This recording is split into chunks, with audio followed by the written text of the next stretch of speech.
একটা মানুষ বেঈমান হওয়ার জন্য তার গোটা কোরআনকে অস্বীকার করা লাগবে না। একটা মানুষকে বেঈমান হওয়ার জন্য একটা পারা অস্বীকার করা লাগবে না, একটা সূরা অস্বীকার করা লাগবে না, একটা রুকু অস্বীকার করা লাগবে না, একটা আয়াত অস্বীকার করা লাগবে না, একটা শব্দ অস্বীকার করা লাগবে না। কোরআনের একটা অক্ষর যদি কেউ অবিশ্বাস করে বেঈমান হওয়ার জন্য যথেষ্ট। যেমন পবিত্র কোরআনুল কারীমের অনেক সূরার শুরুতে একটা অক্ষর আছে, যেমন নুন, কফ, সাদ। এখন যদি আপনি জিজ্ঞাসা করেন নুন অর্থ কি, কফ অর্থ কি, সাদ অর্থ কি, দুনিয়ার সব মুফাসসিরের এক জবাব যে এর অর্থ আল্লাহ তাআলাই ভালো জানেন, এর দ্বারা উদ্দেশ্য কি আল্লাহ তাআলাই ভালো জানেন। এখন যদি কোনো অতি পণ্ডিত বলে যেটার অর্থ জানি না, যেটার উদ্দেশ্য জানি না, তাইলে এটাকে বিশ্বাসও করি না। বলেন তো, এই কথা বলে যদি কেউ কোরআনুল কারীমের একটা অক্ষর নুন, একটা অক্ষর কফ, এক অক্ষর সাদ, এইগুলোর মধ্য থেকে একটাকে যদি অবিশ্বাস করে, বলেন তো তার ঈমান থাকবে নাকি চলে যাবে? তাহলে জাগতিক শিক্ষার সবচাইতে বড় ক্ষতি হলো আমার আপনার সন্তান এরা যদি ওই শিক্ষাগুলো গ্রহণ করার সাথে সাথে ওই শিক্ষাকে যদি বিশ্বাস করে নেয়, তাহলে তার ঈমান চলে যাবে, বেঈমান হয়ে যাবে। এখন বলতে পারেন হুজুর, তাহলে সে এইগুলো পড়লে অসুবিধা কি? বিশ্বাস না করলেই হলো। বাস্তবতা হলো একটা পরিবেশে থাকতে থাকতে একজনের মন, মস্তিষ্ক, মগজ ওইভাবেই প্রস্তুত হয়ে যায়। আপনি যদি চিন্তা করেন আপনি আপনার সন্তানকে জাগতিক শিক্ষায় দিয়ে দিবেন, কিন্তু তাকে দ্বীনি শিক্ষার লেবাস লাগায় দিলেন না, দ্বীনি শিক্ষায় তার ভিত গড়ে তুললেন না, অধিকাংশ ক্ষেত্রে এটা চ্যালেঞ্জ দিয়ে বলা যায় ওই সন্তান যত জাগতিক লাইনে উচ্চ শিক্ষিত হবে, সে তত দ্রুত ঈমান এবং ইসলাম থেকে দূরে সরে যেতে থাকবে। তাহলে জাগতিক শিক্ষার অন্যতম ভয়ঙ্কর দিক হলো এই শিক্ষা বিশ্বাস করার কারণে আমার আপনার সন্তান বেঈমান হয়ে যেতে পারে। যদি সোজা কথায় বলি, যেটা বিশ্বাস করলে ঈমান চলে যাবে সেটা পড়ার দরকার নেই, ঠিক কিনা কোন? এটা হলো মূল কথা। এরপরে যদি আপনি পড়াতেও চান, সতর্ক থাকার দরকার। এই যে সম্প্রতিকালে আমরাও এক সময় স্কুলে পড়ছি, স্কুলে পড়ে অনেক ভালো কিছু আমরা শিখছি, কিন্তু এখন স্কুলে পড়ায়া কি শেখাচ্ছে আল্লাহ তাআলা ভালো জানে। আমার আপনার সন্তান স্কুলে পড়ে, স্বাভাবিক বিষয় ছিল যেহেতু 92% মুসলমানের দেশ, এদেশের পাঠ্যপুস্তক শিক্ষা ব্যবস্থা, জেনারেল শিক্ষা ব্যবস্থা মুসলমানদের মৌলিক শিক্ষার আলোকে পাঠ্যসূচি নির্ধারণ করার দরকার ছিল, ঠিক কিনা বলেন? পাঠ্যপুস্তক প্রণয়ন করার দরকার ছিল, কিন্তু এটা হয় না। এটা আমাদের আফসোসের ব্যাপার। অথচ আল্লাহ রাসূল সাল্লাল্লাহু আলাইহি ওয়াসাল্লাম বলেন, দ্বীন ইলম শিক্ষা করা প্রত্যেক মুসলমান নরনারীর উপরে ফরজ। যেই বিষয়টা কম্পালসারি ফরজ, আমাদের উচিত ছিল আমাদের শিক্ষা ব্যবস্থা ওইভাবে সাজানো যে আমাদের সন্তানেরা স্কুলে পড়ুক আর মাদ্রাসায় পড়ুক। স্কুলে যখন পড়বে, পড়ার সাথে সাথে ফরজ পরিমাণ ইলমে দ্বীন স্কুল থেকে তার অর্জন হয়ে যাবে। কিন্তু আফসোস, এখন শিক্ষা ব্যবস্থা এমন হচ্ছে, পাঠ্যপুস্তকগুলো এমন হচ্ছে, ক্লাস 3 বাচ্চাটা একটা একটা করে বিশ্লেষণ করতে গেলে লম্বা সময়ের দরকার। একটা দুইটা বলি, যেমন দেখেন ক্লাস 3 একটা বই দিয়েছিল, ইসলাম ও নৈতিক শিক্ষা বই। প্রথমে ভুল কি হইল? ভুল হলো যে ওই বইয়ের কভার পেজের, পেছনের কভার পেজের ভেতরের অংশে একটা মূর্তির ছবি আসছে। মূর্তির ছবি আসছে, একটা বইয়ে আসছে তা না, অধিকাংশ বইয়ের মধ্যে আসছে। মুসলমান যখন ফুসলে উঠছে তখন আস্তে করে বইগুলা উঠায় নিয়ে যাওয়া হয়েছে। এখন কথা হইল, এই ধরনের ভুল মাঝে মধ্যে হয়, কিন্তু আমাদের বইগুলোর মধ্যে হয় কেন? শুধু ওদের বইগুলোর মধ্যে তো হয় না। কথা বুঝেন না? ভুল শুধু আমাদের সাথেই হয়, বিষয়টা কিন্তু তা না। এই ভুলগুলো কেন করে? বলে ইচ্ছা করে করে। করার কারণ কি? কারণ হলো এরা তো আমাদের ঈমান চুরি করতে চায়। একটা জিনিস, কিছু জিনিস আছে চুরি করার আগে ওই জিনিসটার ব্যাপারে ভালো মতো জানা শোনা, এরপরে চুরি করা। এখন আমি বলি, যে এরা যে এটা দিল ভুল করে দিল না ইচ্ছা করে দিল। আমার তো মনে হয় ইচ্ছা করে দিয়েছে, পরীক্ষা করছে যে মুসলমানদের ঈমানি সচেতনতা আছে কিনা। যদি তারা চিন্তা করতো নতুন করে বই ছাপাতে গেলে তো টাকার দরকার হবে, যা আছে থাক না, অসুবিধা কোথায়, এই চিন্তা করে যদি আমরা চুপ করে থাকতাম, ওই বই বাজারে থাকতো, এক সময় দেখতেন বই থেকে ইসলাম বের করে অনইসলামিক কথাগুলো ঢুকায় দেওয়া হতো। আমি জানি না এটা বাস্তব কতটুকু। চোর নাকি চুরি করার আগে যেই বাড়িতে গিয়ে চুরি করবে, ওই বাড়িতে গিয়ে আগে বাড়ির মানুষের অবস্থা পর্যবেক্ষণ করে নেয়। কি করে? ও জানে যে তার চুরির কাজ সম্পাদন করতে এটা তার এক্সপিরিয়েন্স আছে, অভিজ্ঞতা আছে। ওই আওয়াজ যতটুকু হবে তার চাইতে বেশি জোরে আওয়াজ করে ওই বাড়িতে। আর হঠাৎ করে নাকি তারা এক বাড়িতে চুরি করতে যায় না, যেই বাড়িতে চুরি করবে বহুত আগের থেকে টার্গেট করে, প্ল্যানিং করে, এরপরে আস্তে করে একদিন ওই বাড়িতে চুরি করার সিদ্ধান্ত নেয়। তার মানে যারা পাঠ্যপুস্তক থেকে ইসলামকে দূর করে দিতে চায়, যারা আমাদের শিক্ষা ব্যবস্থা থেকে ইসলামকে উৎখাত করে দিতে চায়, এটা এক দুই দিনের পরিকল্পনা নয়, বরং এই পরিকল্পনা বহু বছর আগের থেকেই চলতেছে, ঠিক কিনা বলেন? কিন্তু কিছু কর্মকাণ্ডের দ্বারা আস্তে আস্তে প্রকাশ পাইতেছে। এই চোর চুরি করার আগে ওই বাড়িতে রাতের বেলা যখন যায়, আওয়াজ করে, টিনে আওয়াজ করে, মাটির চাক মারে। দেখুন ওই আওয়াজে যদি ঘরের মানুষ সজাগ থাকে, কি বলবে? এই কে রে? যদি আওয়াজ দেয়, ও বুঝতে পারবে আজকে এই বাড়িতে আর চুরি করা যাবে না। কিন্তু বলেন তো, আজকে চুরি করা গেল না ঠিক, কিন্তু ও কি এই চিন্তা করবে ভবিষ্যতে আর করব না? আজকের মতো স্থগিত রাখলো, ভবিষ্যতে আবারও সে আসবে। তাহলে ওরা যতবার এই ধরনের অপকর্ম করবে, ইমানদার যদি ঈমানি আওয়াজ তুলে, ওরা পিছু হটবে ঠিক, কিন্তু চূড়ান্ত ভাবে তারা চলে যাবে না, বরং আবার আমাদের ঈমান হরণ করার ষড়যন্ত্রে ওরা লিপ্ত হবে। এইবার চোর যদি দেখে দুই তিনবার আওয়াজ করার পরে লোকদের কোনো খবর নাই, নাক ডেকে ঘুমাচ্ছে, ও এবার চিন্তা করে আর কোনো অসুবিধা নাই, এইবার আমি এই বাড়িতে ঢুকতে পারবো, আমার যা মন চায় আমি চুরি করে নিয়ে যেতে পারবো। এজন্য প্রথমত আমাদের যেই বিষয়টা মনে রাখতে হবে যে ইসলামের বিরুদ্ধে যখন কোনো ষড়যন্ত্র হয়, সাধারণ মানুষ, সাধারণ মুসল্লি, আম পাবলিক, এনারা অনেক কিছু অনুধাবন করতে পারে না, বুঝতে পারে না। কিন্তু ইসলামের উপরে যখন কোনো আঘাত আসে, তখন যারা এই বিষয়ে বিশেষজ্ঞ উলামায়ে কেরাম বুঝতে পারে, আমাদের কাজ হলো উলামায়ে কেরাম যখন আমাদেরকে এই বিষয়গুলোর ব্যাপারে সতর্ক করবে যে দেখো যে তোমাদের ঈমানের উপরে আঘাত আসতেছে, আমাদের উচিত হবে উলামায়ে কেরামের সাথে তাদের ডাকে আহ্বানে সাড়া দিয়ে ওই ধরনের ইসলাম বিদ্বেষী কর্মকাণ্ডের বিরুদ্ধে ঈমানি আওয়াজ তুলে প্রতিবাদী হওয়া, ঠিক কিনা বলেন? যেমন ঘরের মানুষ শুধু যদি বলে এই কে রে, এতেই চোর সাময়িকভাবে পালিয়ে যায়। এজন্য আমাদের উচিত হবে এটা করা। এখন আসেন, এরা কি সিদ্ধান্ত নিল?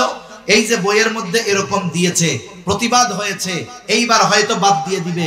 এর দ্বারা যে ষড়যন্ত্র শেষ তা নয়, ভবিষ্যতে হয়তো নতুন পদ্ধতিতে, নতুন কৌশলে, হয়তো আগামী বছর নয়তো বা কিছুকাল পরে আবার একই ধরনের ষড়যন্ত্র আসবে। সেটা হতে পারে অন্য পদ্ধতিতে, আমরা হয়তো বুঝবো না। উলামায়ে কেরাম যখন বুঝবে, আমাদেরকে যদি সতর্ক করে, আমরা উলামায়ে কেরামের আহ্বানে সাড়া দিয়ে ওই ষড়যন্ত্রগুলো প্রতিহত করার জন্য আমরা আমাদের জীবন দিয়ে হলেও প্রচেষ্টা করবো ইনশাআল্লাহ। এখন আসেন বইটা নিয়ে একটু বিশ্লেষণ করি। বইটার নাম হলো ইসলাম ও নৈতিক শিক্ষা। ইসলাম ও নৈতিক শিক্ষা, সুন্দর একটা নাম, কিন্তু এই সুন্দরের মধ্যে অনেক ভয়ঙ্কর কিছু মেসেজ আছে, খবর আছে। এটা হয়তো আমরা অনেক সময় বুঝি, অনেক সময় বুঝি না। ইসলাম ও নৈতিক শিক্ষা, এক সময় স্কুলের মধ্যে প্রত্যেক শ্রেণীতেই ইসলাম শিক্ষা ছিল। বইয়ের নাম ছিল ইসলাম ধর্ম শিক্ষা। হিন্দুদের জন্য ছিল হিন্দু ধর্ম শিক্ষা, বৌদ্ধদের জন্য ছিল বৌদ্ধ ধর্ম শিক্ষা, খ্রিস্টানদের জন্য ছিল খ্রিস্টান ধর্ম শিক্ষা। ধর্মের ভিন্নতা হতে পারে, কিন্তু প্রত্যেক ধর্মের বইয়ের সাথে ওই ধর্মের নাম যোগ করার সাথে সাথে ধর্ম শব্দটা ছিল, ঠিক না? বীজগণিতে একটা নিয়ম আছে মনে হয়, যেই সংখ্যাটা সবার মধ্যেই পাওয়া যায় ওইটা কেটে দিতে হয়, অঙ্কের একটা পর্যায়ে এরকম হয়।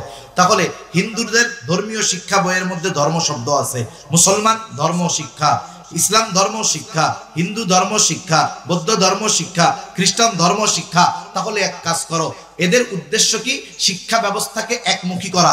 একমুখী শিক্ষা ব্যবস্থা বলতে কি বুঝেন? যেই শিক্ষা ব্যবস্থায় হিন্দু, বৌদ্ধ, খ্রিস্টান, নাস্তিক সকলের বই হবে এক, পাঠ্যসূচি হবে এক, স্কুল হবে এক। বলেন তো, যদি সব বইয়ের মধ্যে সব ধর্মের মানুষকে পড়ানোর ব্যবস্থা এক বইয়ের মধ্যে করা হয়, তাহলে বলেন তো ধর্ম নামে, ইসলাম শিক্ষা নামে কোন বই কি ওই প্রতিষ্ঠানগুলোয় রাখা যাবে? যাবে না। আপনারা মাঝে মধ্যে এটা শুনেন যে আমাদের শিক্ষা ব্যবস্থাকে একমুখী শিক্ষা ব্যবস্থা করতে হবে। মনে রাখবেন, এর অপোজিটেই কথাটা হলো আমাদের শিক্ষা ব্যবস্থাকে সেকুলার শিক্ষা ব্যবস্থা করতে হবে। সেকুলার শিক্ষা ব্যবস্থা মানে কি? যেখানে ধর্ম থাকবে না। যেখানে কি থাকবে না? ধর্ম থাকবে না। সেকুলার মানে কি? যার কোনো ধর্ম নাই, যার কোনো কি নাই, ধর্ম নাই। তার মানে শিক্ষা ব্যবস্থাকে ধর্মহীন করতে হবে। কি হীন করতে হবে বলেন? এটা টার্গেট আজকের না, অনেক আগের। ওই সেই সময় থেকে শুরু হয়েছে। এবার ধর্মবাদ দিছে, বইয়ের নাম দিছে ইসলাম শিক্ষা, হিন্দু শিক্ষা, এরকম নাম দিছে। ইসলাম শিক্ষা বই আমাদেরটা আছে, ধর্ম শব্দ বাদ দিয়ে দিছে। কিছুদিন পর উদ্দেশ্য কি? বলে লেখা থেকে, পড়া থেকে বাস্তবতায় ইসলামকে দূর করতে হবে। এখন এখানে যদি ইসলামকে দূর করতে হয়, ইসলামের বিকল্প একটা শব্দকে মানুষের সামনে পরিচিত করতে হবে। কিছুদিন চললো ইসলাম শিক্ষা বই নামে, এরপরে ইসলাম শিক্ষার সাথে যোগ করা হলো ইসলাম ও নৈতিক শিক্ষা। ইসলাম ও নৈতিক শিক্ষা এখন এই নামে চলতেছে না? চলতেছে, কিছুকাল চলতে দেন। নৈতিক শব্দটা ভালো, একটা সময় দেখবেন কি করবে, আস্তে আস্তে করে ইসলাম বাদ দিয়ে বইয়ের নাম রাখবে শুধু নৈতিক শিক্ষা। এখন আপনাদের জিজ্ঞাসা করি, দুনিয়াতে যত ধর্ম আছে, যত ধর্ম আছে, এটা আল্লাহর কাছে মনোনীত হোক আর মানুষের বানানো ধর্ম হোক, বলেন তো প্রত্যেক ধর্মের মধ্যে নৈতিকতার কিছু কথা আছে না নাই? জোরে বলেন না, আছে না নাই? তাহলে আগে মুসলমানের সন্তান স্কুলে আলাদা একটা সাবজেক্ট ছিল তার ইসলাম ধর্ম শিক্ষা, সেটাকে বাদ দিয়ে একটা সাবজেক্ট হবে নৈতিক শিক্ষা। ওইখানে হিন্দু ধর্মের কিছু কথা থাকবে, ওইখানে মুসলমান ধর্মের কিছু কথা থাকবে, ওইখানে খ্রিস্টান ধর্মের কিছু কথা থাকবে। আরে নাস্তিকরাও কিছু মজার মজার কথা বলে, নৈতিকতার কথা বলে, মানবতার দোহাই দিয়ে সুন্দর সুন্দর কথা বলে। ওই কথাগুলো ঢুকিয়ে দিয়ে ইসলামকে দূর করে সব ধর্মের জন্য একটা বইকে তৈরি করা হবে। ওই বইয়ের নাম দিবে ওরা নৈতিক শিক্ষা। চ্যালেঞ্জ মনে রাখেন, যদি প্রতিবাদী না হই, এগুলোর বিষয়ে যদি সজাগ না হই, একটা সময় এটাই ওরা করবে। ইসলামকে পুরোপুরি জেনারেল শিক্ষা ব্যবস্থা থেকে উৎখাত করার ষড়যন্ত্র এগুলোই এরা চালিয়ে যাচ্ছে। এরপরে আসেন, আলিয়া মাদ্রাসাকে কেন আমি জেনারেল শিক্ষা ব্যবস্থার মধ্যে বললাম? ওটা মাদ্রাসা না? মাদ্রাসার নাম থাকলেই তো হবে না। আমাদের এলাকায় অনেক মানুষ আছে চেহারা একেবারে কালা, কিন্তু ওইটার নাম দলামিয়া। বুঝেন নাই? চেহারা কেমন? কালো, নাম কি? এখন দলামিয়া ওনার নাম, এই জন্য উনি দলা হয়ে গেছেন। মাদ্রাসা নাম থাকলেই কি ওখানে দ্বীনি শিক্ষা পরিপূর্ণ থাকে? এটাও বিষয় না। এখান থেকে ইসলামকে দূর করার ষড়যন্ত্রটা দেখেন। এই ক্লাসের 6 এর 7 এর কয়েকটা বই দেখলাম, পুরোপুরি পড়ার সময় হয় নাই। ক্লাস 6 এর একটা বই, সংস্কৃতি শিক্ষা, যে সংস্কৃতি শিখাবে আমাদের আলিয়া মাদ্রাসার ছাত্রছাত্রীদের। ক্লাস 6 এর বই, একটা বই, ওই বইয়ের যত ছবি আছে, যত লেখা আছে, সব ছবি লেখা ওই ক্লাসের ছাত্রছাত্রীদের জন্য শিক্ষণীয়, অনুসরণীয়। ওই বইয়ের কভার পেজের মধ্যে দেওয়া আছে একটা মেয়ে হারমোনিয়াম বাজাচ্ছে, আর একটা মেয়ে নাচতেছে, আর একটা ছেলে জানি কি লিখতেছে। বই কোন ক্লাসের? ক্লাস 6 এর। কোন মাদ্রাসার? আলিয়া মাদ্রাসা। তাহলে এই কভার পেজের মধ্যে কি ছবি দেওয়া?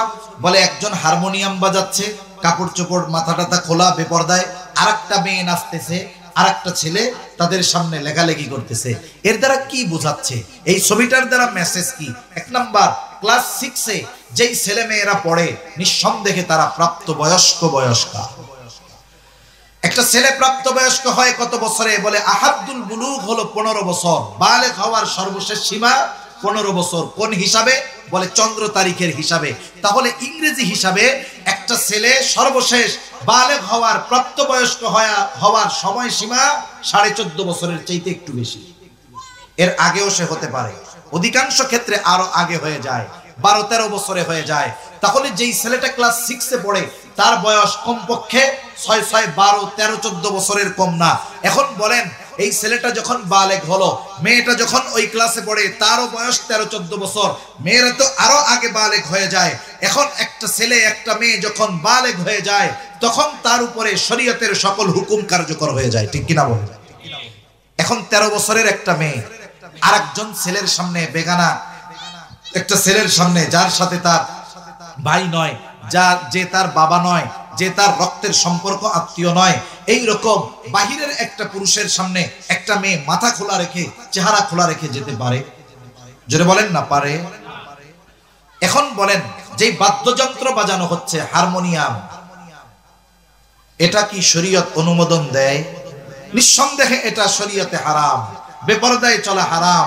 এর দ্বারা ক্লাস 6 এর আমাদের ওই আলিয়া মাদ্রাসার ছেলেকে মেয়েকে বোঝানো হলো, মেসেজ দেওয়া হলো, শোনো তুমি ক্লাস 6 এ পড়ো, তোমার একটা কালচার আছে, তুমি চাইলে গান বাদ্য বাজাতে পারো, তুমি চাইলে নাচতে পারো, তুমি চাইলে বেপরদায় সবার সামনে যাইতে পারো, এটা তোমার একটা অধিকার। ক্লাস 6 এর ওই খবরটা দিয়ে, ছবিটা দিয়ে এই মেসেজটার মাথার মধ্যে ঢুকায় দেওয়া হচ্ছে সূক্ষ্মভাবে, সূক্ষ্মভাবে।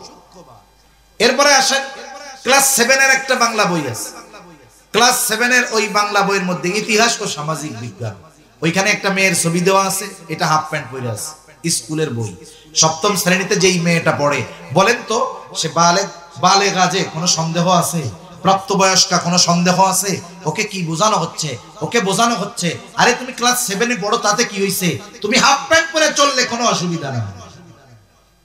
শুনেন, আবার নাকি শুনলাম স্কুলের মধ্যে ব্যাঙের নাচ, আলু ভর্তা বানানো, বিছানা ঝাড়ু দেওয়া, এগুলোও শেখানো হইতেছে। শিক্ষা কোনটা কোন জায়গায় শিখতে হবে, এই শিক্ষাগুলো আল্লাহ তাআলাও নির্ধারণ করে দিয়েছেন। যেমন কিছু শিক্ষা আছে, এটা প্রত্যেকটা সৃষ্টি জীবকে আল্লাহ তাআলা সৃষ্টিগতভাবে দান করে। কিছু শিক্ষা আছে পরিবার থেকে লাভ করে, কিছু শিক্ষা আছে প্রতিষ্ঠান থেকে লাভ করে। সৃষ্টিগত যেই শিক্ষা, এটা দুনিয়ার কোনো মানুষের শিখায় দেওয়া লাগে না। সৃষ্টিগত শিক্ষা আল্লাহ তাআলাই সৃষ্টিগতভাবে তাদেরকে শিখায় দিয়েছেন। যেমন আমি ছোট বাচ্চা যখন দুনিয়ায় আসে, বাচ্চাটার যখন খিদা লাগে, তখন সে অটোমেটিকলি কান্না করে। এই যে খিদা লাগলে যে কান্নাই করতে হবে, এই বিষয়টা দুনিয়ার কেউ তাকে শিখায় দেয় নাই, শিখায় দিয়েছেন কে? আল্লাহ তাআলা সৃষ্টিগতভাবে, এরকম এক একটা বলতে গেলে লম্বা সময় যাবে আমার, এভাবে আল্লাহ তাআলা সৃষ্টিগতভাবে প্রত্যেকটা সৃষ্টিকে আল্লাহ শিক্ষা দিয়েছেন। সমাজে দরকার একজন ইঞ্জিনিয়ার, সমাজে দরকার সে লেখাপড়া করে ইঞ্জিনিয়ার হলো, লেখাপড়া করে ডাক্তার হলো, তার এই উপকারী শিক্ষা তার দুই জাহানেই উপকারে আসবে। কখন? বলে সে যখন ডাক্তার হয়ে তার এই শিক্ষাটাকে মানুষের জন্য, আল্লাহর সন্তুষ্টির জন্য, মানুষের খেদমতের জন্য কাজে লাগাবে, তখন তার এই শিক্ষার দ্বারা সে দুনিয়ায় উপকৃত হবে, আখিরাতেও উপকৃত হবে। তবে দ্বীনের ছোঁয়া তার এই শিক্ষার মধ্যে লাগবে। এবার আসেন দ্বিতীয় পাঠ। দ্বিতীয় পাঠ হলো ধর্মীয় শিক্ষা। ধর্মীয় শিক্ষার দুইটা স্তর। কয়টা স্তর? একটা হলো ফরজে আইন, আর একটা হলো ফরজে কিফায়া। ফরজে আইন, আল্লাহ রাসূল সাল্লাল্লাহু আলাইহি ওয়াসাল্লাম বলেন, তলাবুল ইলমি ফারিদাতুন আলা কুল্লি মুসলিম। দ্বীনি ইলম শিক্ষা করা প্রত্যেক মুসলমান নরনারীর উপরে ফরজ। কতটুকু ফরজ? কেউ কেউ বলেন একটা মানুষ পরিপূর্ণ শরীয়তের উপরে চলার জন্য যতটুকু ইলমে দ্বীন দরকার, ততটুকু তার ইলমে দ্বীন অর্জন করা ফরজ। আবার কেউ কেউ বলেন না, আল্লাহ তাআলা কোরআনুল কারীমের মধ্যে বলেন, ইয়া আইয়ুহাল্লাযীনা আমানু কু আনফুসাকুম ওয়া আহলিকুম নারা।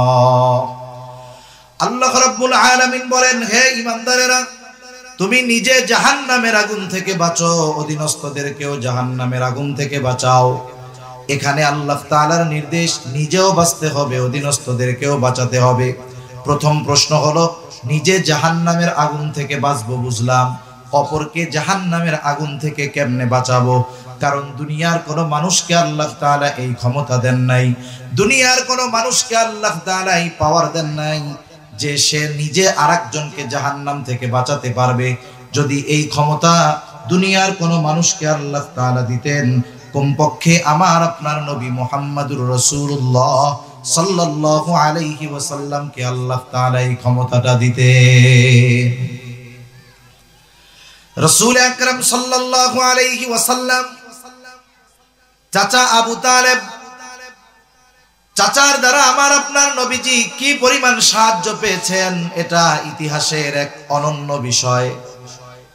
রাসূল আকরাম সাল্লাল্লাহু আলাইহি ওয়াসাল্লাম যখন প্রাথমিক দিকে কাফেরদেরকে দাওয়াত দেন, কাফেররা একটা সময় নবীজির চাচার কাছে অভিযোগ করার জন্য আসছে, আবু তালেব আপনি তো আমাদের বংশের নেতা, সম্মানিত মানুষ, আপনার ভাতিজা কি শুরু করলো যাতে করে আমাদের মধ্যে আত্মীয়তার সম্পর্ক নষ্ট হয়ে যাচ্ছে, মায়ের সাথে মেয়ের সম্পর্ক নষ্ট হয়ে যায়, বাবার সাথে ছেলের সম্পর্ক নষ্ট হয়ে যাচ্ছে, আপনি আপনার ভাতিজাকে একটু তার এই কর্মগুলো থেকে বিরত থাকার জন্য বলেন।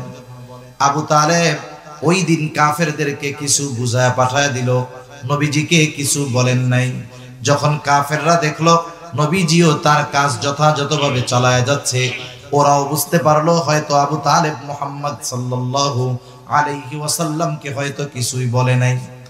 এইবার আবু তালেব উতবা সাহেবা মিলে একা নয়, আশেপাশের সব গোত্রের গোত্রপতিদেরকে নিয়ে আবু তালেবের কাছে এসে বলে, আবু তালেব আজকে আমরা একা আসি নাই, আমাদের সাথে আরবের আশেপাশের সব গোত্রের মানুষেরা আছে, সব গোত্রের গোত্রপতিরা আছে, আমরা চূড়ান্ত সিদ্ধান্তে উপনীত হয়েছি, আপনি যদি আপনার ভাতিজাকে তার কর্মকাণ্ড থেকে বিরত না করেন তাহলে আমরা সম্মিলিতভাবে কিন্তু আপনার ভাতিজার বিরুদ্ধে ব্যবস্থা গ্রহণ করব। এইবার আবু তালেব একটু চিন্তিত হয়ে গেলেন, ভীত হয়ে গেলেন। চিন্তায় আবু তালেব পায়চারি করতেছে। গভীর রাত, মুহাম্মাদুর রাসূলুল্লাহ সাল্লাল্লাহু আলাইহি ওয়াসাল্লাম দ্বীনি কাজ শেষ করে রাত্রে বাসায় ফিরতেছেন। আবু তালেব এখনো ঘুমায় না চিন্তায়, কারণ ঐতিহাসিকরা লিখে আবু তালেব তার সন্তানদের চাইতে আমার আপনার নবীজিকে বহুগুণ বেশি মহব্বত করত। আবু তালেব ভাতিজার চিন্তায় চিন্তিত। নবীজি যখন বাসায় ফিরলেন, আবু তালেব ডাক দিলেন, ও মুহাম্মদ এদিকে আসো। চাচার ডাকে আমার আপনার নবী চাচার কাছে গেলেন, বলতেছে, মুহাম্মদ তুমি যেটা করতেছো সেটা থেকে কি একটু বিরত থাকা যায় না? আমি তো তোমার জীবন নাশের ব্যাপারে চিন্তিত আছি, আমি তো তোমার ব্যাপারে বড় ক্ষতির আশঙ্কা করতেছি। আমার কাছে আরবের আশেপাশের সব গোত্রের মানুষেরা এসে এই কথা বলে গেছে, তুমি তো একটু বিরত হও, এতে তোমার জন্য ভালো হতে পারে। বিষয়টা হলো, আপনজন অনেক সময় সন্তানদেরকে ভালো কাজ থেকেও বারণ করে। কেন? যখন দেখে এই ভালো কাজ করতে গিয়ে তার আপনজনের বিপদ আসতে পারে। অনেক সময় বাবা সন্তানকে ভালো কাজ করতে বারণ করে। কেন করে?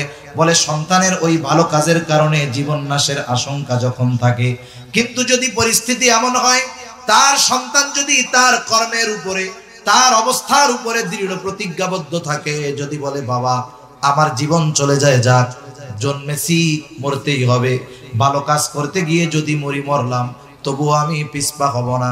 অনেক সময় দেখবেন একটু আগে যেই অভিভাবক সন্তানের ক্ষতির আশঙ্কায় চিন্তিত ছিল, সন্তানের ওই ভালো কর্মের উপরে অটল অবিচল থাকার কারণে এইবার বাবাও বলে, ঠিক আছে তুমি তোমার কাজ চালায় যাও, জীবন যদি দিতে হয় আমিও তোমার সাথে দিতে প্রস্তুত আছি। চাচা আবু তালেবের কথা শুনে নবীজি বুঝতে পারলেন মুহাব্বতের কারণে চাচা ভীত। চাচার কথা শেষ। এইবার আমার আপনার নবীজি চাচাকে বলতেছে, চাচা আমি বুঝতে পেরেছি আপনি আমার জন্য কেন চিন্তিত, তবে আপনি শুনে নেন, শুধুমাত্র এই আশেপাশের আরব গোত্রের গোত্রপতিরা কেন, গোটা দুনিয়ার মানুষও যদি আমার বিরুদ্ধে চলে যায়, আল্লাহ তাআলা আমাকে যেই দায়িত্ব দিয়েছেন, আমাকে যেই জিম্মাদারি দিয়েছেন, এই দায়িত্ব থেকে আমি এক কদম পেছনে হটব না। নবীজির এই অটল অবিচল অবস্থা যখন আবু তালেব পর্যবেক্ষণ করলেন, বুঝতে পারলেন। এইবার আবু তালেব বলতেছে, ও মুহাম্মদ তোমাকে আল্লাহ তাআলা যেই দায়িত্ব দিয়েছে তুমি তোমার দায়িত্ব পালন করে যাও, চিন্তার কোনো কারণ নাই, আমি তোমার সাথে আছি, আমি থাকতে তোমার গায়ে আমি একটা কাঁটার আঁচড়ও লাগতে দিব না। এই আবু তালেব নবীজির জন্য কত নিবেদিত প্রাণ ছিলেন। ইতিহাস বলে যেই বছর আবু তালেব মারা গেল, সেই বছরই খাদিজাতুল কুবরা রাদিয়াল্লাহু তাআলা আনহা দুনিয়া থেকে চলে গেলেন।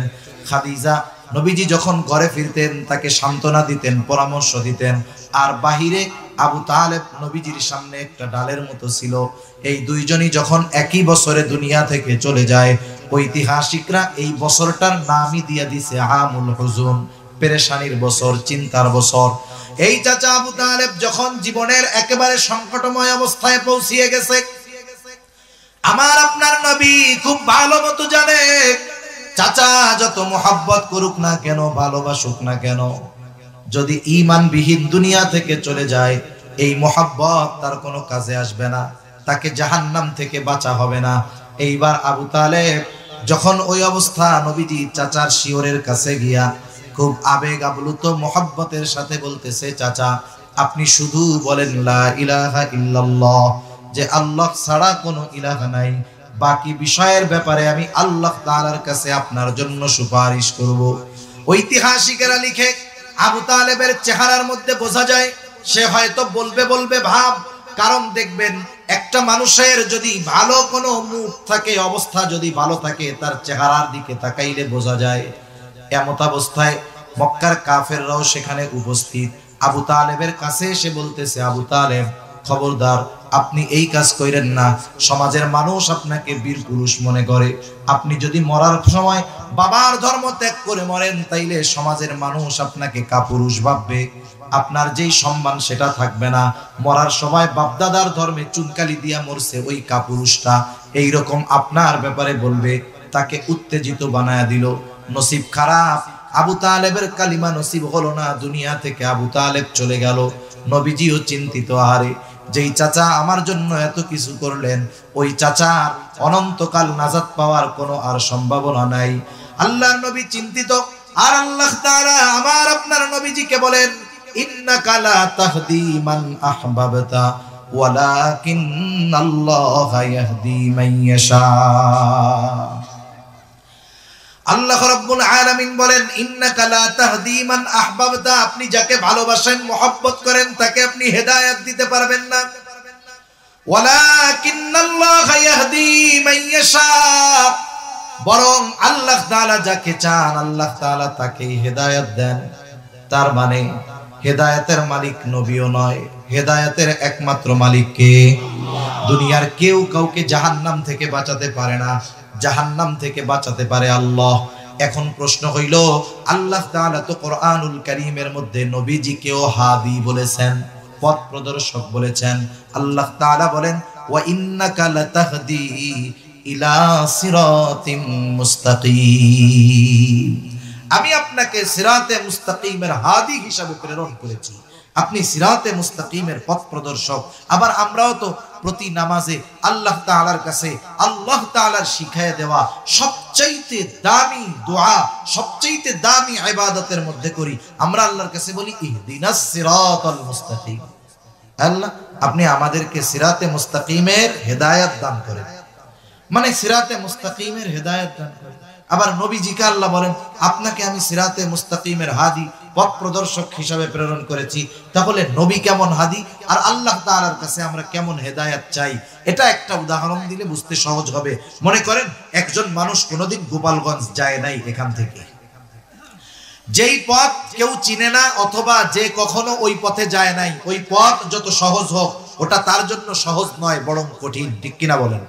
এখন আপনি এখানে গিয়ে জিজ্ঞাসা করছেন, ভাই আমি তো গোপালগঞ্জ যেতে চাই, একজন আপনাকে বলল যে আপনি এখান থেকে একটা রিকশায় উঠবেন অথবা ইজি বাইকে উঠবেন, মাঝিগাতি যাবেন, ওখানে গিয়ে বাস পাবেন, ওখানে গিয়ে বাসে উঠবেন, যেই বাসটা গোপালগঞ্জ যাবে ওই বাসে চলে যাবেন। বাস যদি না পান, একটা ইজি বাইকে ওই বেদগ্রাম যাবেন, ওখান থেকে আর একটা ইজি বাইকে গোপালগঞ্জ চলে যাবেন। এটা তো কাছের পথের কথা বললাম, যদিও কাছের পথ, কিন্তু যে জীবনে যায় নাই তার জন্য সহজ না কঠিন? যেই লোক এই পথ বলে দিল সেও কিন্তু হাদি, পথ প্রদর্শক। কোথায় যাবেন? বলে আমি গোপালগঞ্জ লঞ্চঘাট যাব। উনি পথ বলে দিচ্ছেন আপনারে। এখন আরেকজনের বিষয়টা এর ব্যতিক্রম। আপনি দাঁড়িয়ে আছেন, গোপালগঞ্জ লঞ্চঘাট যাবেন, এখন একজন মোটরসাইকেল নিয়ে আসছে, আপনি তাকে বলতেছেন, ভাই আমার একটু সাহায্য করেন। কি সাহায্য? বলে আমি তো একটু গোপালগঞ্জ লঞ্চ ঘাটে বা পাসপোর্ট অফিসে ওই জায়গায় যেতে চাই, কিভাবে যাব? উনি কিছুই বললেন না, বললেন আমার পেছনে ওঠেন। আপনি লাফ দিয়ে মোটরসাইকেলে উঠে গেলেন, উনি এক টান দিয়া সুন্দর মতো গিয়ে পাসপোর্ট অফিসের সামনে আপনাকে নামায়া দিলেন, বললেন এটাই পাসপোর্ট অফিস। ইনিও পথ প্রদর্শক, ঠিক কিনা কর? কিন্তু দুইজনের মধ্যে তফাৎ আছে না নাই? জোরে বলেন আছে না নাই? প্রথম জন হলো শুধু পথ চিনিয়ে দেয়, দ্বিতীয় জন শুধু পথ চিনিয়ে দেয় তা না, ওই পথের শেষ গন্তব্যে নিজ দায়িত্বে পৌঁছায়া দেয়। আল্লাহ তাআলা আমার আপনার নবীজিকে প্রথম দায়িত্বটা দিয়েছেন যে তিনি শুধু পথটা চিনায়া দিবেন, নির্ভুল পথ, কিন্তু ওই পথে তিনি পরিচালিত কাউকে করতে পারবেন না। কিন্তু আল্লাহ তাআলার কাছে আমরা যেই পথ চিনিয়ে দেওয়ার কথা বলি আল্লাহ আপনি শুধু আমাদেরকে এই পথ চিনিয়ে দিবেন না, আপনার করুণা দিয়ে, আপনার দয়া দিয়ে, আপনার রহমত দিয়ে এই পথের উপরে সুদৃঢ় রেখে এই পথের শেষ পর্যন্ত আপনি আমাদেরকে পৌঁছায়া দিবেন। আমরা আল্লাহ তাআলার কাছে এই হেদায়েত চাই যে তিনি শুধু পথ চিনায়া দিবেন না, একেবারে গন্তব্যে তিনি নিজ দায়িত্বে পৌঁছায়া দিবেন। নবীজির দায়িত্ব কি? নবীজি একেবারে নির্ভুল পথ বলে দিবে, কিন্তু পথ পরিচালনার দায়িত্ব নবীজিকেও আল্লাহ তাআলা দেন নাই। ওই পথে পরিচালিত করার দায়িত্ব একমাত্র কার? আল্লাহ। তাহলে যেখানে নবীজি কাউকে জাহান্নাম থেকে বাঁচাতে পারেন না, এই ক্ষমতা আল্লাহ নবীজিকে দেন নাই, এই জন্য আমরা কেমনে জাহান্নাম থেকে বাঁচাবো আমাদের অধীনস্থদেরকে? মোট কথা হলো এই জায়গায় নিজেরা জাহান্নাম থেকে বাঁচার চেষ্টা করতে হবে, অধীনস্থদেরকে জাহান্নাম থেকে বাঁচানোর প্রচেষ্টা করতে হবে। বাঁচানো যাবে না, এ ক্ষমতা আমার আপনার নাই। এখন কথা হলো আমি আপনি জাহান্নাম থেকে বাঁচবো কেমনে? বলে আল্লাহ তাআলার হুকুম, আহকাম, আদেশ নিষেধ মেনে চলার মাধ্যমে। বুঝে থাকলে একটু জবাব দিবেন। বলেন তো আমি আপনি যদি দ্বীনের উপরে পরিপূর্ণভাবে চলতে চাই তাহলে আমাদেরকে ইলমে দ্বীন অর্জন করার দরকার আছে না নাই? আছে। জাহান্নাম থেকে বাঁচার জন্য যতটুকু শিখতে হবে এতটুকু শেখা তো ফরজ। কেন? আল্লাহ তাআলার আদেশ নিষেধ মানার জন্য যেই পরিমাণ জ্ঞান দরকার এটা তো অর্জন করা ফরজ। সাথে সাথে অধীনস্থদেরকেও বাঁচানোর নির্দেশ আল্লাহ তাআলা দিয়েছেন। তার মানে আপনি যখন অভিভাবক, আপনার অধীনস্থদেরকে দ্বীনের উপরে পরিচালিত করার জন্য কিন্তু জ্ঞান দরকার। তার মানে নিজে দ্বীনের উপরে চলতে, অধীনস্থদেরকে দ্বীনের উপরে চালাতে যতটুকু ইলমে দ্বীন দরকার ওই পরিমাণ ইলমে দ্বীন প্রত্যেকটা মুসলমান নরনারীর জন্য শিক্ষা করা ফরজ। কিন্তু আফসোসের ব্যাপার হলো এই ফরজ পরিমাণ ইলম সমাজের অধিকাংশ মুসলমান অর্জন করে নাই, অর্জন করার ইচ্ছাও করে নাই, একেবারে গাফলতির সাথে সময় পার করে দিচ্ছে। এজন্য দেখবেন 30 বছর ধরে নামাজ পড়ে, এনারা যদি নামাজের বাইরে ভিতরে 13 ফরজ জিজ্ঞাসা করেন উনি নিজেও কইতে পারে না। এরকম লোক সমাজে তো নাই মনে হয়, আছে না? এই জন্য এগুলো আমাদের শিখতে হবে।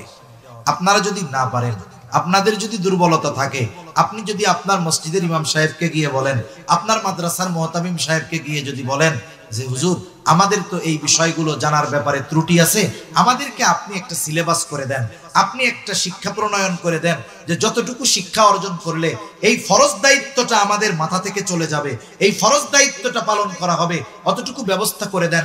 আপনাদের উলামায়ে কেরাম যারা আছে তাদেরকে যদি বলেন যে আপনারা আমাদের জন্য একটা পাঠ্যসূচি তৈরি করে দেন যে এতটুকু শিখলে আমাদের উপর থেকে এই ফরজ যেই দায়িত্বটা ছিল এটা পালন করা হবে।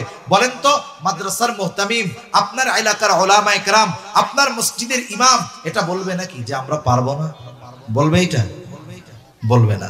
আসল বিষয় হলো আমরা আমাদের দুর্বলতা উলামায়ে কেরামের সামনে প্রকাশ হয়ে যাক, এটা আমরা লজ্জা পাই। আগে এই লজ্জাটা ছিল না, এখন লজ্জা পায়। কারণ মসজিদে গিয়ে ইমামের উপরে জাড়ি মারে। এখন উনি যে গোসলের ফরজগুলা জানে না, এটা যদি ইমাম জানে তাহলে এর চাইতে আর লজ্জা কিছু আছে নাকি? বলেন আছে? আমার এক বন্ধু আছে এক জায়গায় ইমামতি করে, এখন ওই এলাকার উনি ইমামতি করে, ওনার কমিটি মুসল্লি খুব সহজ, একবারে সোজা ওনার কাছে। আমি বলি ভাই সোজা কেমনে বুঝলে, কেমনে করলেন? বলে শুনেন, যখন উল্টাপাল্টা যেইগুলা বেশি করে আমি ওই নামাজের পরে মাসলা মাসাইল শিখাই, ওনারে দাঁড়া করাই যে দোয়াই কুনুত কোন। অনেক সময় আছে যেটা আমি একা পারি, মানুষের সামনে বলতে গেলে ভয়ে মুখ দিয়ে বাইদা যায়, এটা হতেই পারে। সূরা ফাতিহাও বাইদা যাইতে পারে, এটা কোনো ব্যাপার না। এখন উনি তো ত্রিং বিরিং করে বেশি, 2-4 দিন যখন ধরে এমনিই সোজা হয়ে যায়, আর হুজুরের কাছে আসে না। এখন আমরা এই বিষয়টা কেন হলো, বলে আমাদের ইমামদের সাথে, ওলামায়ে কেরামের সাথে, মাদ্রাসার শিক্ষকদের সাথে একটা দূরত্ব তৈরি হচ্ছে। ইসলাম বিদ্বেষীদের প্রথম ষড়যন্ত্র এটা যে আওয়ামুন নাসকে, সাধারণ মুসলমানদেরকে ওলামায়ে কেরামের থেকে দূরে সরায় দাও, তাহলে দেখা যাবে তাদের সাথে একটা বৈরী সম্পর্ক হবে। দ্বীনি বিষয়ে তারা নিজেরা পড়ে বড় লেখাপড়া করে বড় আলেম হওয়ার চেষ্টা করবে, ওলামায়ে কেরামের কাছে যাবে না। ওই যে স্বশিক্ষিত ডাক্তার যেমন নিজেও মরে অপরকেও মারে, এই জন্য সমাজে কিছু মানুষ আছে দেখবেন নিজে শিখতে গিয়ে নিজেও মরে অপরকেও মারে, ঠিক কিনা বলেন? এই জন্য আমরা ওলামায়ে কেরামের কাছে আসবো।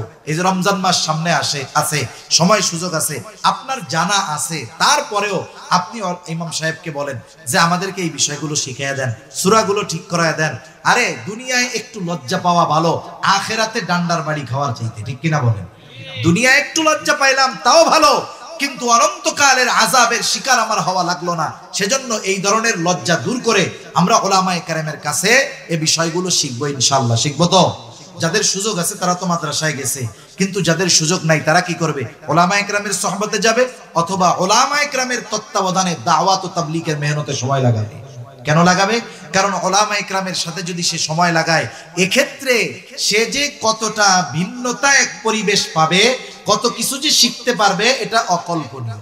কারণ ওলামায়ে কেরাম সে ওই ব্যক্তির রোগ বুঝে ট্রিটমেন্ট করবে, ঢালাও ভাবে করবে না। যে আমার সাথে উনি 3 চিল্লা সময় দিচ্ছে, 40 দিন সময় দিচ্ছে, এনার দুর্বলতা কোথায় এটা বের করে করে ওনারা ট্রিটমেন্ট করে ওই অপূর্ণাঙ্গ বিষয়গুলোকে পূর্ণাঙ্গ করার প্রচেষ্টা তারা করবে, ঠিক কিনা বলেন? এজন্য আমরা এই জরুরতে দিন যেটাকে বলে এটা অর্জন করব। তাহলে ধর্মীয় শিক্ষার 2 দিক, একটা হলো ফরজে কিফায়া, এটা হুজুর নাই, জেনারেল নাই, মুসলিম হলে সকলের জন্য শেখা কি বলেন? ফরজ। একটা সময় মক্তবে গিয়েই এইগুলো শেখা হয়ে যাইত, কিন্তু এখন তো মক্তব প্রায় মৃতর মতো হয়ে গেছে। এখন দ্বিতীয় স্তর বলে এটা কি? এটা ফরজে কিফায়া। ফরজে কিফায়া কাকে বলে? সাধারণভাবে আমরা যেটা বুঝি যে এক এলাকায় যদি একজন মইরা যায়, ওই এলাকার কিছু মানুষ যদি ওই ব্যক্তির দাফন কাফন সহ অন্যান্য সব ব্যবস্থা করে নেয়, তাহলে এই দায়িত্ব থেকে এলাকার সব মানুষ মুক্তি পেয়ে যাবে, সকলের পক্ষ থেকে আদায় হয়ে যাবে। কিন্তু একজন মারা গেছে, কেউ এই দায়িত্ব পালন করে নাই, তাহলে সকলেই গুনাহগার হবে, ঠিক কিনা বলেন? বিষয়টা এইরকমই। সমাজের সব মানুষকে ইলমের উচ্চ স্তরে যাওয়ার প্রয়োজন নাই, কিন্তু ওই সমাজের কিছু মানুষ যদি না যায় তাইলে ক্ষতিটা সবার হবে। এই জন্য যারা আলেম হয়, হাফেজ হয়, মুফতি হয়, মুহাদ্দিস হচ্ছে, এনারা কিন্তু আমাদেরই উপকার করতেছে। মাদ্রাসাগুলো আমাদের কল্যাণের জন্য, ওলামায়ে কেরাম ইলম অর্জন করতেছে, এটা যে শুধু তার কল্যাণ তা নয়, আমরাও উপকৃত হচ্ছি, ঠিক কিনা বলেন? ওই স্তরের জ্ঞান যদি কেউ অর্জন না করতো, এলাকার সকলে ক্ষতিগ্রস্ত হতো। তাহলে 1 নাম্বার বিষয়, ওই যে কিছু মানুষ জানাজা আদায় করার মাধ্যমে আমাদেরকে কেমন যেন গুনার থেকে বাঁচায়া দিচ্ছে, আমাদেরকে উপকার করতেছে। অনুরূপ ভাবে আপনাদের এলাকার ওলামায়ে কেরাম যারা উচ্চ স্তরের দ্বীন শিখতেছে, ওরা এলাকার সব মানুষকে গুনাহ থেকে বাঁচায়া দিচ্ছে। যদি না হইতো তাহলে এলাকার সব মানুষ ক্ষতিগ্রস্ত হইতো। এজন্য যারা উচ্চ স্তরের দ্বীন শিখে, এরা মূলত মানুষের কল্যাণেই নিয়োজিত থাকে, এই শিক্ষাটাই অর্জন করে মানুষের কল্যাণের জন্য। এজন্য যদি আমাদের সুযোগ হয় তাহলে আমরা আমাদের সন্তানদেরকে এই দ্বীনি শিক্ষায় শিক্ষিত করব। এবার আসেন আরেকটা বিষয় বলার দরকার। অনেকে চিন্তা করেন ছেলেটারে তাইলে ডাক্তার বানাই, ইঞ্জিনিয়ার বানাই, কোনো অসুবিধা নাই, কিন্তু বানানোর আগে আপনার ভিত মজবুত করতে হবে। আপনি যদি একটা সুবিশাল বড় বিল্ডিং করতে চান, আপনি যদি এর ভিত যদি মজবুত না করেন, ফাউন্ডেশন যদি মজবুত না দেন, একেবারে বালুর উপরে মাটির উপরেই ঘর তোলা শুরু করে দেন, ওই ঘর আপনি যত কারুকার্য করেন না কেন, যত উন্নত ম্যাটেরিয়ালস দিয়া বানান না কেন, নিচে কোনো ফাউন্ডেশন দেন নাই, ওই বিল্ডিংটা যখন বড় করবেন 6-8 মাত্রার ভূমিকম্প লাগবে না, সামান্য কাঁপুনিতেই ওই বিল্ডিং ধসে পড়বে। যারা থাকবে তারাও শেষ, বিল্ডিংও শেষ। কিন্তু আপনি যদি ভিতটাকে মজবুত করেন, এরপরে যদি বিল্ডিং আপনি উপরে উঠান, সুন্দরও হবে, মজবুতও হবে, ঠিক কিনা গণ? আপনি যদি আপনার সন্তানের জীবনের ভিত হলো দ্বীন শিক্ষা, প্রত্যেকটা মুমিনের জীবনের ভিত হতে হবে দ্বীন শিক্ষা। আপনি আপনার সন্তানটাকে নুরানি মাদ্রাসায় দিলেন, ক্লাস 3, 4 ও 5 পর্যন্ত পড়লো। ক্লাস 3 পর্যন্ত একটা নুরানি মাদ্রাসার ছাত্র ছাত্রী একেবারে মোটামুটি দিনের উপরে চলার জন্য, আবার সে যখন অভিভাবক হবে তার অধীনস্থদেরকে দিনের উপরে চালানোর জন্য যতটুকু ইলমে দিন দরকার 3, 4 পর্যন্ত মোটামুটি সব নুরানি মাদ্রাসার ছাত্র ছাত্রীরা শিখে যায়। এইবার তার ভিতটা মজবুত হলো, তার মজবুত ভিত, এর উপরে যদি আপনি এখন তাকে জাগতিক শিক্ষার লাইনে দেন তাহলে কি হবে? তার দ্বীনের ব্যাপারে তার একটা আগ্রহ, মহব্বত, ভালোবাসা থাকবে। তার মজবুত ভিত যখন দ্বীনের উপরে প্রতিষ্ঠিত, এই ছেলেটা হয়তো এমন কিছু পড়া তার সামনে আসবে, কিন্তু ওই যে ভিত হলো দ্বীনি শিক্ষা, এই জন্য বাধ্য হয়ে পড়তে পারে ঠিক, কিন্তু কখনো বিশ্বাস করবে না। জাগতিক শিক্ষার যেই ভ্রান্তি, যেগুলো তার ঈমান নষ্ট করতে পারে, আকীদা নষ্ট করতে পারে, ও পড়লে বুঝতে পারবে যে এই পড়াটা তো ঠিক না, এই পড়াটার মধ্যে ভুল আছে। সে জানার জন্য পড়লো, কিন্তু ওটা সে বিশ্বাসও করবে না, ওটা সে মানবেও না, আমলও করবে না। ওই বিষয়গুলো থেকে বেঁচে বেঁচে ও জাগতিক লাইনে তখন যদি ডাক্তার হয়, ইঞ্জিনিয়ার হয়, আশা করা যায় ওই যেগুলো বাধ্য হয়ে পড়ছিল ওগুলো ব্রেন থেকে ছুঁড়ে ফেলে দিবে। এখন কি হবে? ওই যে তার ভিত্তিতে দ্বীনি শিক্ষা হওয়ার কারণে সে আশা করা যায় একজন দিনদার ডাক্তার হবে, দিনদার ইঞ্জিনিয়ার হবে। এই সমাজে দিনদার ডাক্তার, ইঞ্জিনিয়ার, সচিব, প্রশাসনে লোক অনেক আছে যে তারা দিনদার মানুষ, একটা হারাম টাকা ছুঁয়ে দেখে না। এরকম মানুষ যদিও কম, কিন্তু একেবারে কম বলা যায় না। অনেক মানুষ এখনো আছে জাগতিক শিক্ষার সর্বোচ্চ শিক্ষিত, কিন্তু তাদের দিনদারিত্ব, তাদের তাকওয়া, অনেক সময় এগুলো দেখে আমরাও লজ্জা পেয়ে যাই। আছে না নাই? খোঁজ নিয়ে দেখবেন তার মা বাপ তাকে প্রথমে কিছু দ্বীনি শিক্ষায় শিক্ষিত করছে। এজন্য আমাদেরও উচিত আমাদের সন্তানদেরকে যদি আমরা জাগতিক লাইনে উচ্চ শিক্ষায় শিক্ষিত করতে চাই, ইচ্ছাই যদি হয় আমার, তাহলে কমপক্ষে এই মাদ্রাসাগুলোই দিয়ে ঈমানের ভিত মজবুত করে এরপরে আমরা তাকে দিব। তাহলে কি হবে? ওই পথ চলতে গিয়ে যত পিচ্ছিলতা আসুক না কেন, সে হোঁচট খাবে না, আছাড় খেয়ে পড়বে না।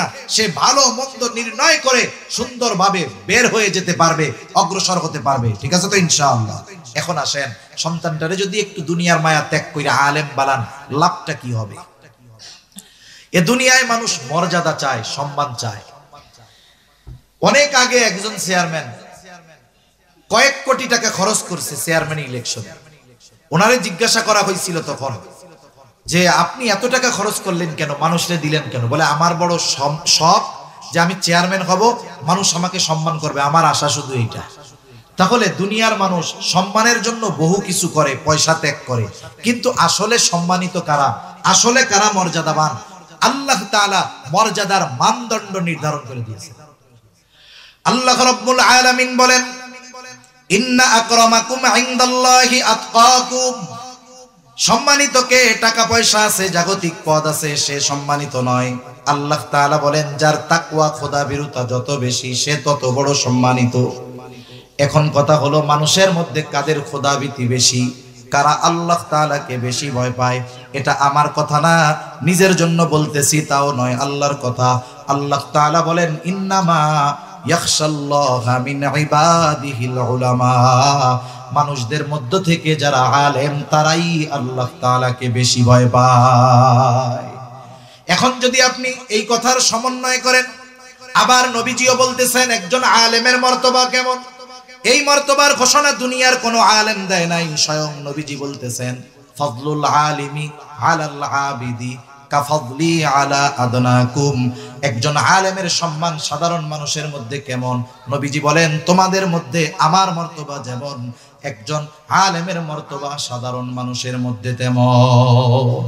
এজন্যই নবীজি সাল্লাল্লাহু আলাইহি ওয়াসাল্লাম আলেমদেরকে তার ওয়ারিস হিসাবে ঘোষণা করে বলেন, ইন্নাল উলামা ওয়ারাসাতুল আম্বিয়া। আলেমরাই হলো নবীগণের ওয়ারিস। তাহলে কত ধরনের সম্মানের ঘোষণা আল্লাহ তাআলা দিলেন, আল্লাহর নবীও দিলেন। এখন বলেন, সমাজের মানুষ যদি আলেমদেরকে সম্মানিত মনে না করে, তাতে আমাদের কিছুই হবে না।